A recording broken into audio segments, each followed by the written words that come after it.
La bêta d'FF26 est sortie jeudi dernier et j'en ai profité pour lancer une carrière majeure avec Brentford. Effectif, transfert, premiers résultats, mais également dispositif et tactique.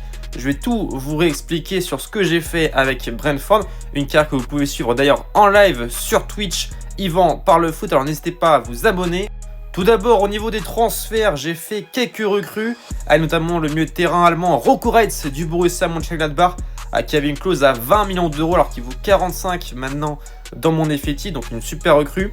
J'ai également fait signer le latéral gauche piston Tyrell Malacia de Manchester United, qui était valorisé à seulement 1,3 million d'euros, qui aujourd'hui vaut à peu près 5 millions dans mon effectif. Et j'ai recruté un dernier joueur, un attaquant pointe, Francolino, attaquant qui joue du côté de Midtjylland. On sait que Brentford a une connexion danoise. Il fallait absolument recruter un attaquant remplaçant à Igor Thiago. Au niveau des départs, il ne s'est pas passé grand chose. Seulement 2 joueurs sont partis en prêt avec option d'achat. Puisque vous allez voir sur FM, c'est difficile de vendre forcément ces joueurs malgré l'ajout de la transfer room qui vous permet de proposer des joueurs à un prix à plusieurs clubs. Moi, j'ai prêté Ethan Pinnock du côté du PSV Eindhoven avec une option d'achat, je crois, en cas de 50% de titularisation. Et j'ai également prêté Frank Onyeka du côté des Wolves de Wolverhampton avec une option d'achat aussi en cas de maintien, si je dis pas de bêtises. D'autres clubs étaient intéressés, mais j'ai pas pu le faire partir. Et j'ai également prêté le jeune Brésilien Gustavo Nunes du côté de Coventry en Championship pour qu'il ait du temps de jeu. Au niveau des résultats, vous allez voir que ça marche plutôt bien pour nous, puisqu'on est invaincu depuis le début de saison.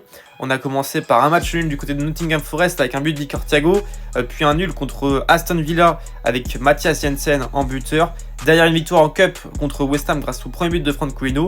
Un match nul 2-2 à Sunderland qui a été un petit peu compliqué à digérer. Du coup, je me suis dit, on va quand même essayer d'améliorer la défense en passant à une défense à 5.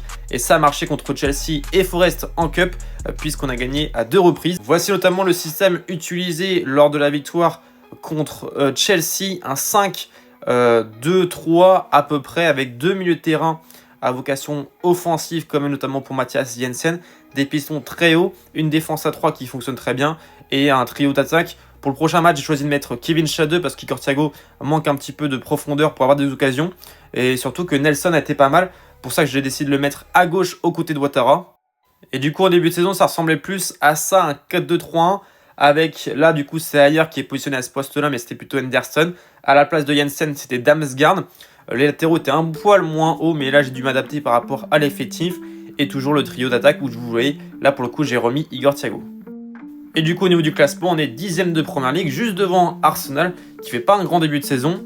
Dites-moi en commentaire si vous voulez une partie 2 où je montre notamment mes tactiques.